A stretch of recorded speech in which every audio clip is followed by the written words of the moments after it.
Naquele tempo, Jesus se manifestou aos 11 discípulos e disse-lhes: Ide pelo mundo inteiro e anunciai o Evangelho a toda criatura. Quem crer e for batizado será salvo. Quem não crer será condenado. Os sinais que acompanharão aqueles que crerem serão estes: expulsarão demônios em meu nome, falarão novas línguas. Se pegarem em serpentes ou beberem algum veneno mortal, não lhes fará mal algum. Quando impuserem as mãos sobre os doentes, eles ficarão curados. Depois de falar com os discípulos, o Senhor Jesus foi levado ao céu e sentou-se à direita de Deus. Os discípulos então saíram e pregaram por toda a parte. O Senhor os ajudava e confirmava sua palavra por meio dos sinais que a acompanhavam. Palavra da salvação. Glória a vós, Senhor.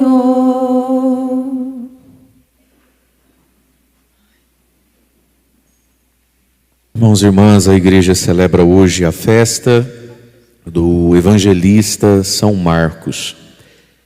Por isso, a primeira leitura e o evangelho saem da sequência que a gente tem feito da catequese pascal, de Atos dos Apóstolos e do evangelho de São João, que são as leituras próprias do tempo pascal para os dias da semana, para que possamos olhar então para a vida de São Marcos. Quem foi São Marcos? A Bíblia, a Sagrada Escritura, tem vários versículos onde nós vamos encontrar Marcos ou João Marcos em Atos dos Apóstolos, nas cartas de Paulo, e esse trechinho aqui que foi pensado também da carta de São Pedro, que nos ajuda a entender então quem foi Marcos, o evangelista, que tinha esses dois nomes, João Marcos, porque ele era de uma cultura, da cultura helênica, apesar de judeu. Portanto, ele tinha contato com os romanos e com os gregos. Esses dois nomes, João Marcos é um nome romano e um nome hebreu. João Marcos foi filho de uma das Marias que a gente escuta no Evangelho, de uma das Marias que estão aos pés da cruz, e foi sobrinho de Barnabé. Esse nome Barnabé não nos é estranho, começou a aparecer em Atos dos Apóstolos, a gente escutou ontem e já desde a semana passada. Barnabé que se torna companheiro de São Paulo, ou melhor, São Paulo que se torna companheiro de Barnabé. Barnabé é mais antigo que Paulo na comunidade cristã. E Barnabé é aquele que vai introduzindo Paulo no apostolado e vai moldando São Paulo. Ele é tio de João Marcos. A família de Marcos era a família proprietária do lugar onde estava e era a casa, o sobradinho do cenáculo. Como também o pai e a mãe de João Marcos eram donos do cenáculo e do Jardim das Oliveiras, onde Jesus gostava de rezar e na quinta-feira santa foi rezar e suou sangue. Pai, afasta de mim esse cálice. Mas ele é mais novo que todos os apóstolos. Ele é um adolescente, por que não dizer um pré-adolescente, quando tudo isso está acontecendo. Então, esse João Marcos tem uma família cristã, tem um tio muito importante para a primeira comunidade cristã de Jerusalém e de Antioquia. E ele vai também, então, aderindo à fé. João Marcos conhece Jesus de longe, conhece Jesus de lembrança, mas o evangelista Marcos não foi discípulo de Jesus. Após o Pentecostes, os discípulos começam a realizar o final do evangelho de Marcos. Eles vão pregar para toda criatura, para todos os lados, e aí vai começar uma segunda geração de cristãos que ainda convive com a primeira geração dos cristãos. E é aqui que vai entrar João Marcos. Passado algum tempo, Marcos, o nosso evangelista, já não é mais tão adolescentezinho assim, já é jovem, no final da adolescência, e aí então ele vai viver algumas coisas muito interessantes na vida dele. Então, tendo essa memória afetiva e familiar de Jesus e do cristianismo, agora ele precisa viver a própria experiência de fé dele, E aí ele vai aparecer algumas vezes em Atos dos Apóstolos, sobretudo no capítulo 12, a primeira viagem missionária de Paulo. Entra no barco Paulo, Barnabé e João Marcos. Uma página depois diz assim: e Marcos se separou deles. Ou seja, Marcos entrou no navio e não precisou muito tempo para se arrepender do que fez. Eu não sei se ele sentiu saudade da mãe, do Yakult, do PlayStation, o que foi. Ele, muito animado, quis acompanhar Paulo e o tio Barnabé. E aí, não sei, não deu conta, voltou atrás. São Paulo não perdoa isso. E na Bíblia que você não lê, diz que por causa de Marcos, Paulo e Barnabé, que eram muito amigos, brigaram e brigaram feio. Quando da segunda viagem missionária de Paulo, o Barnabé veio querendo levar o Marcos. E aí Paulo falou: eu já vi esse filme antes. Eu já vi esse filme antes. Esses meninos, não adianta. Essa molecada de hoje em dia não é igual de antigamente. Não vai, não vai, não vai. E aí então Paulo e Barnabé se separam. Barnabé pega Marcos e vai para uma outra missão mais próxima, né? Mais aspas, fácil. E Paulo então fica muito amigo de Silas. É aí também que na Bíblia que você não lê, Paulo e Silas foram presos, açoitados, esfarelados no chicote, louvavam a Deus na prisão, enfim. E disso aí Paulo vai fazer mais um grande amigo e discipular um grande homem. No final da vida de Paulo, ele vai estar preso em Éfeso e vai escrever a Timóteo, dizendo assim: quando você vier, me traz a capa porque está frio, traz os livros e os pergaminhos que eu estou estudando aqui na cadeia, vai vendo. Preciso escrever uns negócios. E me traz também João Marcos, que me será muito útil e necessário. Agora eu pergunto, como é que João Marcos vai ser útil a Paulo, se Paulo está na última prisão da vida, poucos meses antes de morrer, já é um idoso, e nesse entremeio, Marcos se torna então discípulo de São Pedro e secretário de Pedro, em Antioquia e em Roma. Então essa carta de Pedro que a gente leu aqui, temos duas cartas de São Pedro na Bíblia, quem escreveu foi Marcos, né? E o Evangelho de Marcos é o relato, o recolhimento pós-morte de Pedro, possivelmente, né? E já um pouco durante a vida, que Marcos ia fazendo dos ditos de São Pedro. Então, o Evangelho segundo São Marcos poderia ser Evangelho segundo São Pedro. E aí Paulo está preso. No que é que Marcos lhe poderia ser útil na prática das coisas? O próprio Paulo sabe, em nada, basicamente. Mas Paulo quer se reconciliar com Marcos. E aí vai haver esse encontro bonito no fim da vida do apóstolo Paulo.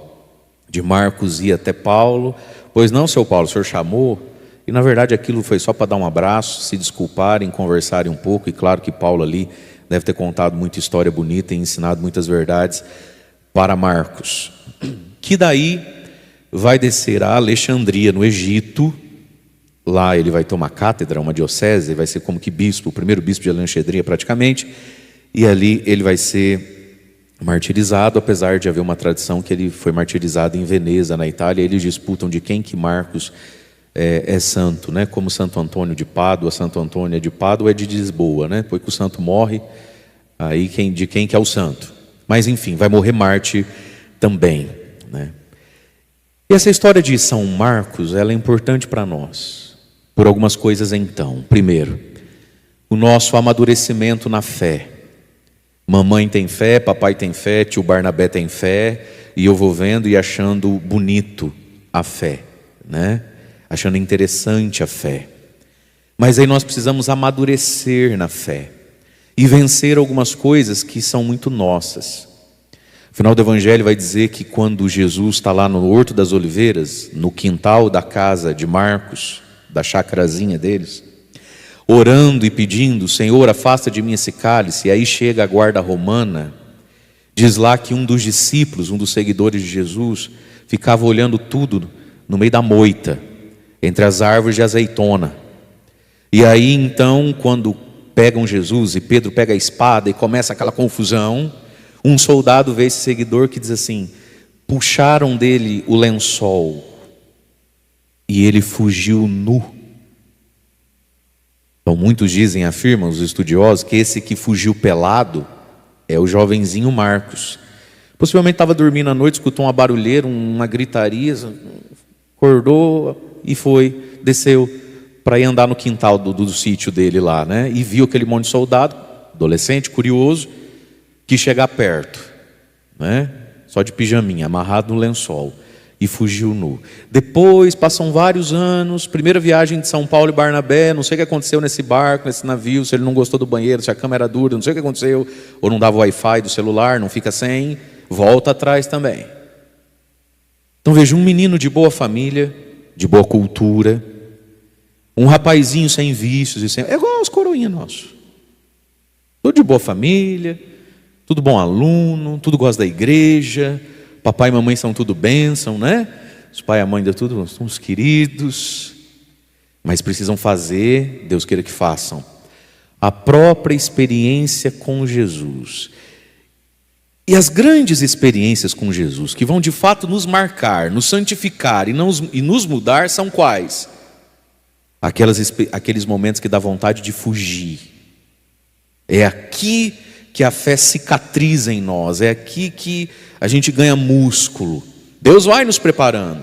Missa com muita frequência, devoções, e dá-lhe música nova do Frei Gilson, arrepia os pelos, glória a Deus, e vai. Deus só vai amaciando. Para em alguns momentinhos pontuais, algumas experiências que dá vontade de fugir. Mas louvado seja Deus que uma hora, em algum momento da vida de Marcos, parou de fugir e enfrentou, atravessou. E é por isso que vai se tornar esse homem tão santo, tão grande, ao qual devemos 2 cartas, que são de Pedro, e Pedro vai chamá-lo inclusive de meu filho, né? Ao qual devemos o primeiro dos evangelhos, do qual os outros 3, sobretudo Mateus e Lucas, vão se inspirar para escrever o próprio, porque é o evangelho que por primeiro se consolidou na cabeça do povo, o jeito da escrita. Então Mateus e Lucas só melhoram aquilo. Mártir, santo, né? São Marcos, porque cresceu na fé, porque saiu dessa pré-adolescência da fé e se tornou um homem maduro na fé. Daí nessa primeira leitura que a gente ouviu, que cada versículo dá um retiro, cada versículo nos serve para a nossa oração pessoal, vamos ficar apenas com um. Ele está ouvindo Pedro dizer e está escrevendo para São Pedro. São Pedro o Grande, São Pedro, tinha uma limitação a ser completada por outro, que era a escrita, a cultura. São Pedro tinha uma inteligência muito prática, ele era um homem inteligente, rápido, pegava no ar as coisas, né? Mas São Pedro sabia assinar o nome e calcular o troco na hora de vender os peixes na barca. Essa era a cultura de Pedro, né? Era isso que Pedro era capaz. E São Pedro então não é capaz de escrever uma carta. Ele não consegue fazer uma carta. Ele precisa de um secretário então, né? Agora imaginemos essa cena, São Pedro falando, escreve aí Marcos, vai lá, escreve aí. E Marcos começa a escrever. E dentre tantas coisas que Marcos está ouvindo para escrever e aprender a viver, e Marcos dispõe a viver o que está ouvindo e o que escrevendo, né? Entre tantas coisas, humilhai-vos debaixo da poderosa mão de Deus, na hora certa Ele vai exaltar vocês, lançai sobre Ele toda a vossa preocupação, é Ele quem cuida de vós, sede sóbrios e vigilantes, presta atenção menino, o vosso adversário, o diabo, rodeia como um leão, arrugita, doidinho para mastigar você. Presta atenção, resistirem firmes na fé, sabendo que todo mundo sofre, não é só você que sofre. Eu fico imaginando aqui, Marcos escrevendo isso, resistirem firmes na fé, sabendo que todo mundo sofre, mundo afora, não é só vocês que sofrem. Ele lembrando do dia que ele ficou reclamando para Paulo e Barnabé, nossa, não tem Wi-Fi, nossa, que cama dura, meu Deus, que calor. E Paulo e Barnabé na mesma cama dura, no mesmo calor, também não tinha Wi-Fi, só ele reclamava, como se só ele sofresse, né? Fazendo as memóriazinhas dele. Versículo 10. Vamos ficar com esse versículo. Porque depois, diz Pedro, de vocês terem sofrido um pouco, São Pedro sofreu um pouco a vida toda, sofreu um muito, mas para quem é santo, é um pouco. E eu fico imaginando Marcos, escutando Pedro falando que ele sofre um pouco, e Marcos falando: um pouco, esse homem é doido, tanto que ele sofre. Aí de duas uma, ou você se escandaliza do caminho do evangelho, ou você olha e fala para isso: vem Espírito Santo, faz eu virar homem. Porque o que eu chamo de um muito, um santo chama de um pouco. Quem será que está certo? Mas diz Pedro: depois de ter sofrido um pouco, o Deus de toda graça, que vos chamou para a sua glória eterna em Cristo, há três coisas que Jesus faz para quem quer andar com Ele, fez na vida de Marcos, João Marcos: vos reestabelecerá e vos tornará firmes, fortes e seguros. Deus nos torna firmes, fortes e seguros. Agora, como é que eu posso me tornar firme, forte e seguro? Como Marcos se transformou em alguém firme, forte e seguro. Parando de fugir e atravessando o sofrimento. O dia em que ele desceu do barco de Paulo e Barnabé, de Paulo, e voltou para trás, e colocou o tio Barnabé numa sinuca de bico. Porque você acha que Paulo queria abandonar, você acha que Barnabé queria deixar de andar com Paulo? Mas o sobrinho está chorando, o que a minha irmã vai dizer? Não cuidou do meu. Aí começa. Quando é que ele se torna uma pessoa firme, forte e seguro? No dia que ele saiu daquele barco, ele não ficou nem mais firme, nem mais forte, nem seguro. Ficou mais fraco, mais mole e mais medroso. Não, meus irmãos, todos nós nos deparamos com o desafio e com o medo.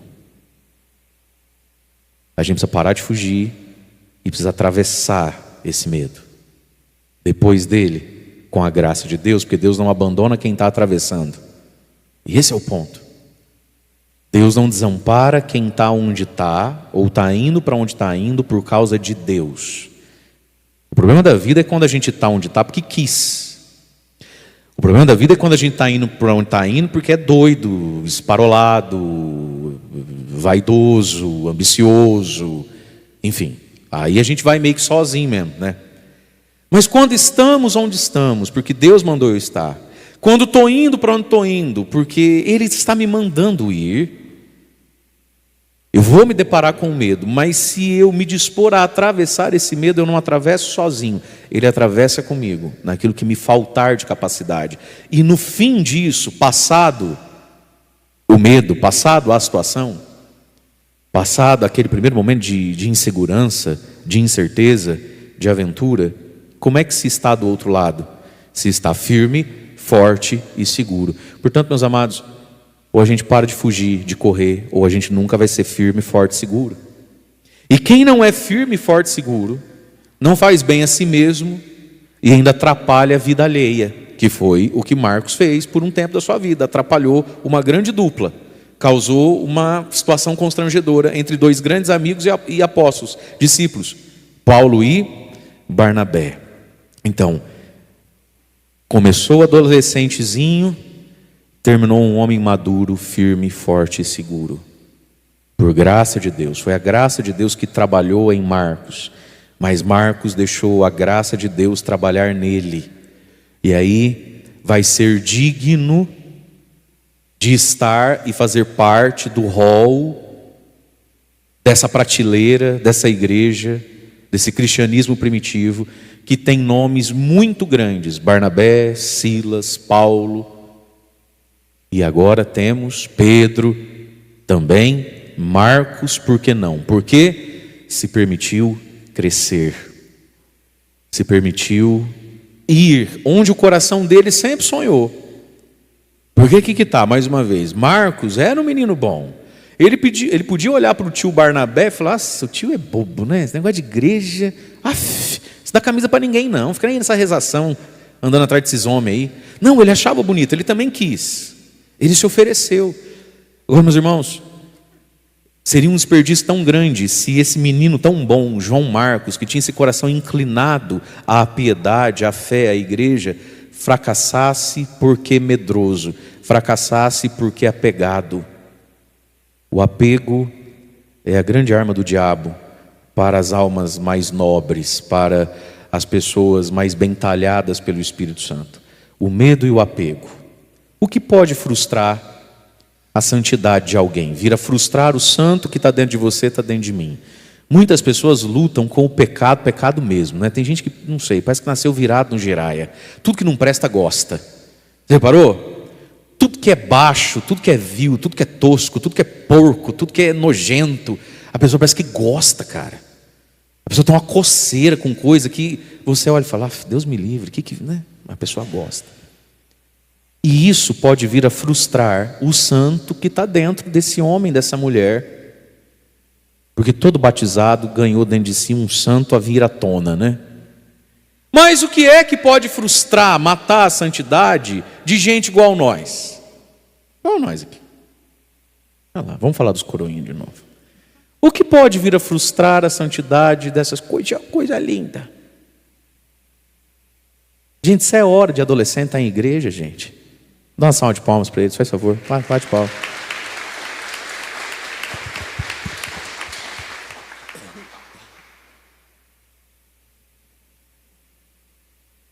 Para você não, porque você é velho. É claro, se você não estivesse aqui na missa, você estava varrendo calçada. Uma hora dessa. Dilma perguntou assim, padre, às vezes eu venho para a missa das 6, vez em quando, uma conhecida minha na rua que é caminho, já está lá assim, padre, 10 para 6 da manhã, varrendo as folhinhas da calçada. Esse dia eu falei assim, bom dia, está indo na missa, reza lá para mim. Falei, padre, é pecado sentir vontade de pegar a vassoura e falar, por que não vai voando, bruxa, velha? 10 para 6 da manhã, varrendo calçada, vai para a missa então, já que está de pé. Falei, filha, não sei, padre não tem resposta para tudo. O que pode vir a frustrar, matar, podar a santidade de gente que podia estar na esbórnia, resolve vir na igreja. Gente que parece que a coisa baixa e vil não atrai tanto. Louvado seja Deus por isso, já é graça de Deus. Né? Você olhar para você e falar assim, padre, graças a Deus, sabe? Não sei, essas coisas nunca me atraiu. Nunca fui de baderna, nunca fui de nunca fui, padre. Deus é testemunha, pode perguntar para o povo. Que bom, isso é um dom de Deus. Mas isso não é uma santidade garantida, nem uma vida frutífera necessariamente. Pode ser só uma vida arrumadinha, bonitinha. O que pode matar a santidade dessas almas estilo João Marcos? Bem criados, bem educados e dóceis à fé, e que olham para tio Barnabé e acham tio Barnabé o máximo, e que olham para Paulo e não acham Paulo um doido, um estranho, sente vontade inclusive de tirar uma foto com Paulo, de fazer uma selfie com ele, se brincar ainda faz uma postagem para Paulo, dizendo obrigado por tudo, você está importando na minha vida, se o mundo tivesse mais gente igual a você, que Deus te abençoe, isso aqui. O que pode frustrar, podar, deixar estéril gente assim? O medo e o apego. Porque, meus irmãos, de verdade, isso é um mistério de Deus. Muita gente vai nasceu, está viva. E o grande horizonte que se vislumbra para algumas pessoas é parar de pecar. Essa vai ser a aventura da vida da pessoa. Parar de pecar e não fazer grandes besteiras. Mas várias pessoas, por mistério de Deus, se vislumbra no horizonte da vida delas a entrega, o dar de si, o pertencer a Cristo. Não é só não pecar, é entrar no barco de Paulo e Barnabé. É entrar nesse barco onde vai 2, 3, 4, 5, não vai a galera toda.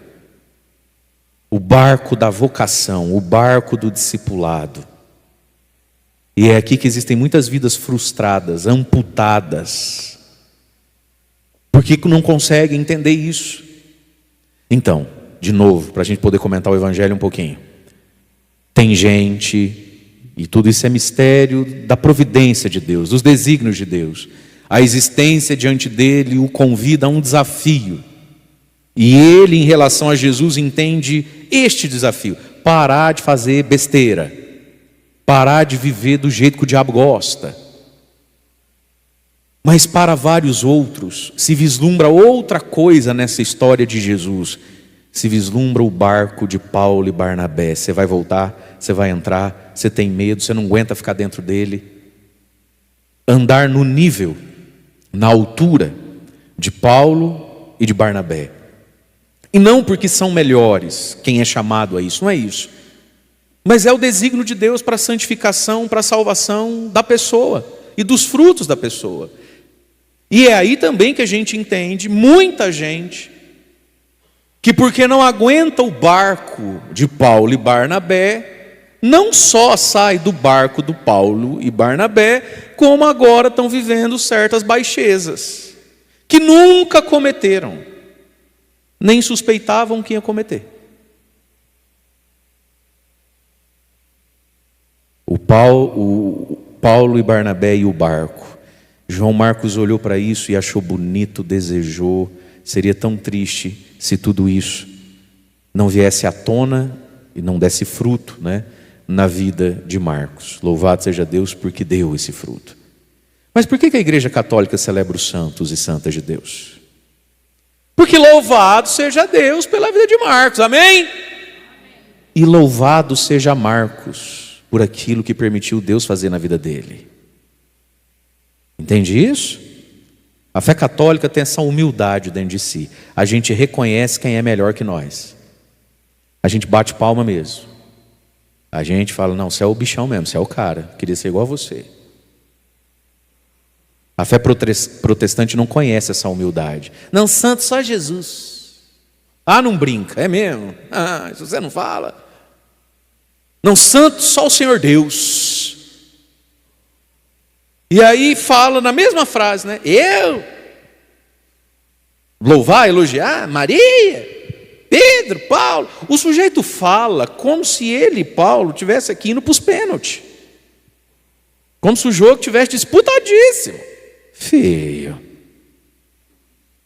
Quem de nós aqui merece desamarrar o cadarço do sapato de um Marcos Evangelista? O sujeito foi parar no Egito, meu irmão. Morreu um mártir. Virou o queridinho de Pedro. Está entendendo? E foi um adolescente molengoso, do Yakult, do Danoninho, virou um homem parrudo desse. Toma atento, criatura. Olha para você quem você é. Nós temos essa humildade. Nós reconhecemos na família e igreja quem matou a pau, quem deu show de bola e quem deixou Jesus viver nele. É por isso que ao longo do ano a gente tem memórias, festas de santos e santas, gente que viveu melhor que nós, não para nos desanimar, mas para nos animar a vivermos melhor também. Evangelho. Marcos é então fruto desse impulso missionário pós-ressurreição e Pentecostes de Jesus, que deu um mandato a todo aquele que crê. É para todos nós essa palavra. Claro que de modo especial aos sacerdotes e à vida religiosa. O Espírito Santo separa para si gente para se consagrar a isso. Mas isso aqui faz parte da existência de todo batizado, que é o quê? Ide pelo mundo inteiro, anunciar o Evangelho a toda criatura. Sabe, meus irmãos, o Evangelho, o Espírito Santo em nós, ele é sempre uma provocação para o mundo inteiro, né? Ampliar o meu mundo.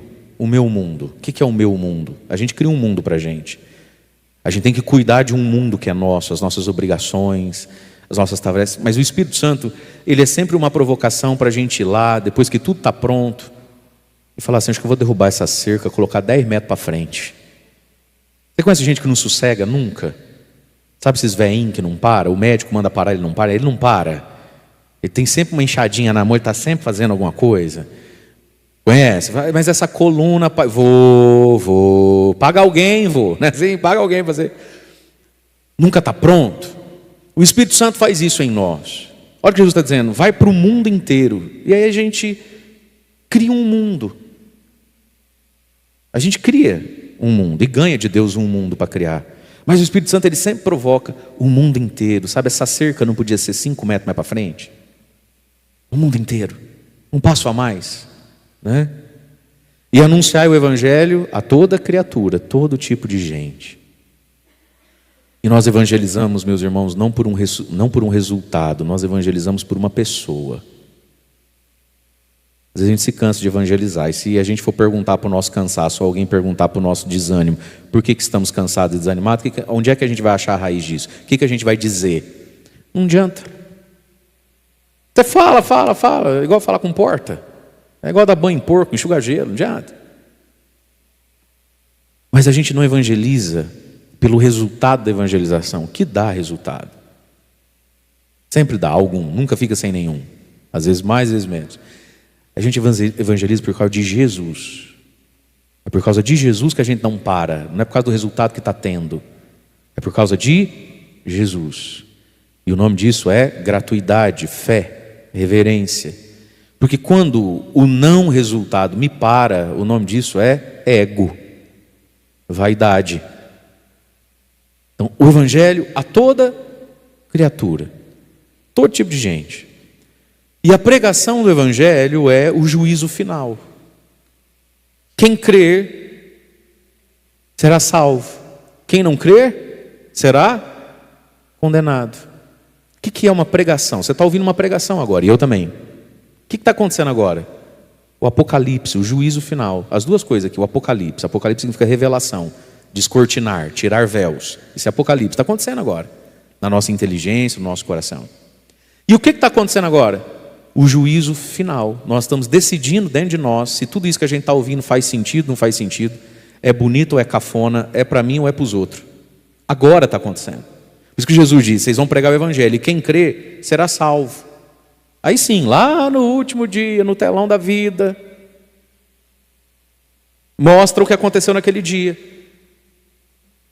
Quem crer, quem não crer. Segunda coisa que acontece quando se prega o evangelho, né? Quando a gente se permite ser testemunha de Deus, a companhia do ressuscitado. Os sinais que acompanharão aqueles que crerem serão estes. Aí vem uma lista de portentos e carismas que podem sim ser entendidos ao pé da letra.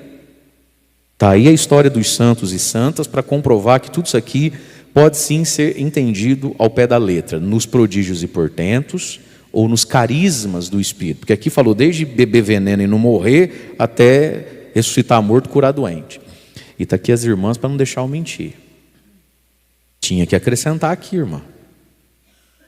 Eu vou mandar hoje um zap lá para São Marcos, pedir para ele se ele não se ofende, da gente aumentar uma linha aqui, daquela história de vocês, dos jacaré, né, madre? Lá na Amazônia, que vocês estavam no barquinho, o barquinho coladinho na água, aí vocês viraram na esquina errada dos rios lá e tinha não sei quantos jacaré com a boquinha aberta, prontinho para almoçar, e as freiras no barco. Não é isso? Então, podia ser assim, ó. Os sinais são esses: expulsarão demônios, falarão nova língua, se pegar em serpente ou atravessar rio de jacaré.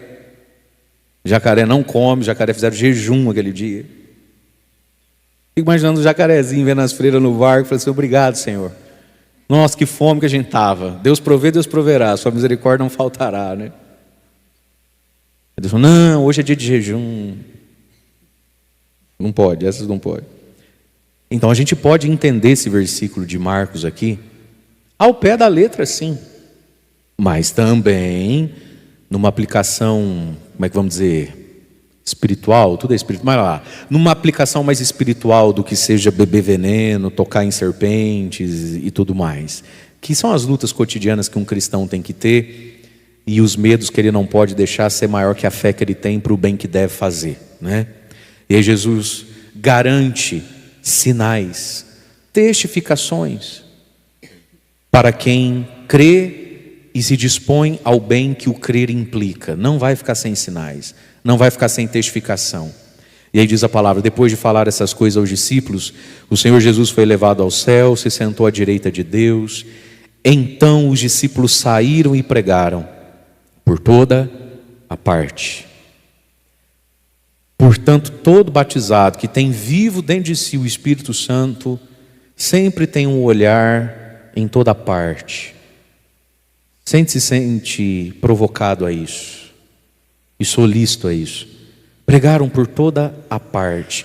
E olha que lindo, na vida dos apóstolos, nenhuma parte foi tudo. Eles não se agarraram em nenhuma parte, foram por todas as partes. O problema da nossa vida é que às vezes a gente gosta tanto da parte que nos coube, que aquela parte vira tudo, né? A gente se apaixona pela parte que Deus nos dá. Não é assim? É do humano isso, é nosso isso.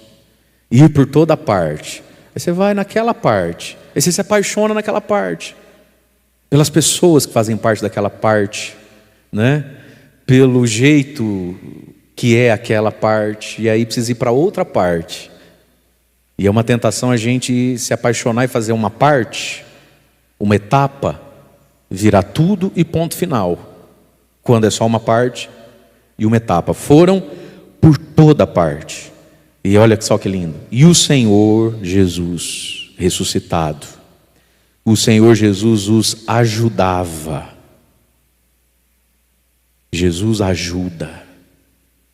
Gente, você acha que lá do céu, presta atenção nisso aqui, nós estamos aqui embaixo, aqui na terra, indo por causa de Jesus, sendo quem somos, por amor a Jesus. Mas isso tem o seu suor, né? Isso tem a sua luta, isso tem suas pedras, isso tem suas subidas. O que Jesus faz com quem está fazendo isso? Ele ajuda. Deus não encolhe a mão. Deus não é distraído de você ou de mim, da sua vida. Deus não é distraído nem alheio ao que você precisa e está enfrentando e sofrendo, porque quer ser com Jesus. Você acha que Jesus está lá no céu, arrancando as cutículas e olhando, revendo? Palmeiras 3, os meninos lá, você viu? Você viu? Última bola do jogo. Por isso que palmeirense não pode dormir cedo, gente. Há esperança para o perdido. Última bola, perdendo 2-0. Você viu? Ficou 3-2. Você viu, né? 3-2. Você acha que Jesus está lá se divertindo com o gol dos meninos do Palmeiras lá? Enquanto nós aqui embaixo? Não. Jesus está nos vendo. Ele ajuda. Ele ajuda. O Senhor ajudava. Jesus dava um empurrãozinho. Jesus completava a medida. Jesus cobria o cheque. Jesus abria a porta. Jesus amolecia alguém antes deles mesmo chegar. O cara já estava amaciadinho. Vai lá, não precisa ter medo. Jesus ajudava e confirmava a palavra deles, o ministério deles, por meio dos sinais que acompanhavam. Nenhum apóstolo passou vergonha. Nenhum apóstolo passou vergonha. Jesus que confirma a palavra, confirma o sim, confirma a vocação. E louvado seja Deus pelo Cristo ressuscitado presente no meio de nós, né? Que nos ajuda e quer confirmar o apostolado de cada um de nós, a missão de cada um de nós. Mas para isso, meus irmãos, a gente precisa deixar de ser adolescentezinho, né? Como Marcos foi um dia. Não desperdiçar a inclinação que temos para a fé, porque, de novo, é mistério, nem todo mundo tem essa inclinação que a gente tem. Nós vamos deixá-la sem fruto? Nós precisamos fazer isso florescer. Qual é o inimigo disso? No caso de gente assim, o medo e o apego, a falta de generosidade. Mas pensamos hoje a São Marcos, de modo especial, se você se reconhece, meu irmão, minha irmã, no número destes que olham para o tio Barnabé, para o tio Paulo e sente vontade de viajar junto. E São Marcos alcance junto a Jesus para nós a coragem que ele teve. Louvado seja nosso Senhor Jesus Cristo. Para sempre seja louvado.